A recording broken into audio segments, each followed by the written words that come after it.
복막염 시 대처 방법. 복막염이란 복막염은 감염으로 인해 복막에 염증이 생기는 것입니다. 복막염의 주된 증상은 배가 아프고 열이 나며 배에 꿰는 투석액이 뿌옇게 변하는 증상 등이 있습니다.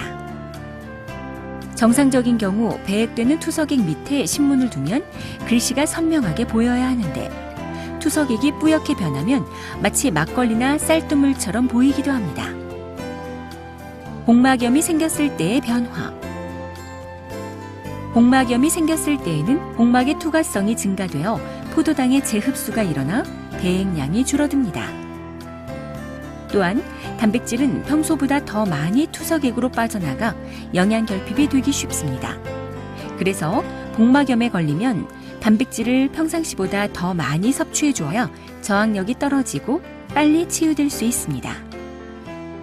또한 배액되는 투석액이 전체적으로 투명하나 실처럼 가늘고 긴 물질이 섞여 있는 경우가 있는데 이것은 단백질 응고 물질로 복막염이 아니고 정상적으로 있을 수 있는 현상입니다.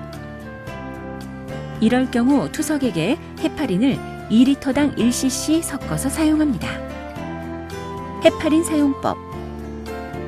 헤파린은 투석액이 뿌옇거나 불그스름하게 배액될 때와 섬유질이 나올 때 약 2-3일간 사용합니다. 헤파린은 투석액 1리터당 500유닛을 섞어야 합니다. 따라서 1.5리터 투석액에는 헤파린 0.8cc를, 2리터 투석액에는 헤파린 1cc를 섞어주시기 바랍니다. 항생제 사용법. 병원에서 항생제를 처방받아 투석액을 통해 항생제를 주입하기 시작하면 약 3일 정도 후에 투석액이 맑아지고 증상이 호전됩니다. 하지만 이것은 다 나은 것이 아니므로 최소한 14일간 치료를 해야 합니다. 3일이 지나도 투석액이 계속 뿌옇거나 증상이 호전되지 않으면 신실로 연락을 해주세요. 항생제를 사용할 때에는 정확한 방법과 용량을 의료진에게 교육받고 그대로 실행하도록 합니다. 항생제 반응 검사 후 병원에서 초기 용량을 사용하고 다음 투석부터 유지 용량을 사용합니다. 항생제를 사용할 때에는 바이알 고무 부분을 베타딘으로 닦고 생리식염수나 주사 용수로 녹입니다. 이때 항생제 한 가지당 일회용 주사기를 하나씩 따로 사용하셔야 합니다. 딤세프, 세파메진. 딤세프와 세파메진의 유지 용량은 투석액 2리터당 250mg입니다. 한 개의 1g짜리 항생제에 생리식염수 8cc를 섞은 후 녹입니다. 투석액 약물 주입구를 베타딘으로 닦고 2리터 투석액에 항생제 2cc를 섞어줍니다. 만약 1.5리터 투석액이라면 항생제 1.5cc를 섞어주시면 됩니다. 반코마이신. 반코마이신의 유지 용량은 투석액 2리터당 50mg입니다. 한 개의 500mg짜리 항생제에 주사용수 10cc를 섞은 후 녹입니다.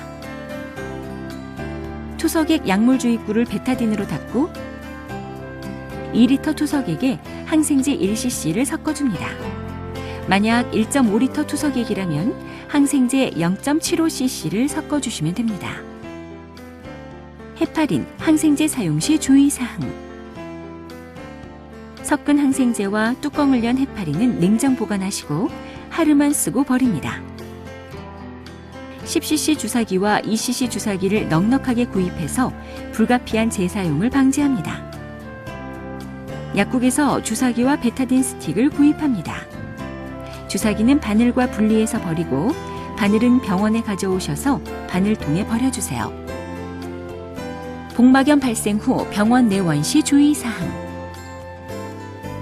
복막염이 의심되는 증상을 발견하면 즉시 병원으로 옵니다. 병원에 올 때에는 처음 배액한 혼탁한 투석액을 가지고 옵니다. 야간이나 일요일, 공휴일인 경우 신실이 근무할 때까지 기다리지 말고 바로 응급실로 방문합니다. 배양검사의 중요성과 결과 및 예후. 배양검사의 중요성. 복막염을 일으키는 균의 종류에 따라 복막이 더 많이 상할 수 있습니다. 따라서 복막염에 걸리면 병원에 꼭 와서 균 배양 검사를 하여 원인균을 알아내 빠르고 적절한 치료를 해야 합니다. 복막염에 걸렸으나 치료하지 않은 기간이 길어질수록 복막에 흉터가 생기고 치료 후에도 복막 투석의 효율성이 떨어지게 되므로 최대한 빨리 병원에 오시기 바랍니다. 배양 검사 결과 및 예후. 신실에 와서 하는 투석액 배양 검사는 4일에서 7일 정도 후에 그 결과를 알 수 있습니다. 그때 균의 종류가 어떤 것인지 확실하게 알게 되므로 기존에 쓰던 항생제를 그대로 쓰기도 하고 검사 결과에 따라 가장 잘 맞는 항생제를 다시 선택할 수 있습니다. 지금까지 복막염 발생 시 대처법에 대해 설명드렸습니다. 감사합니다.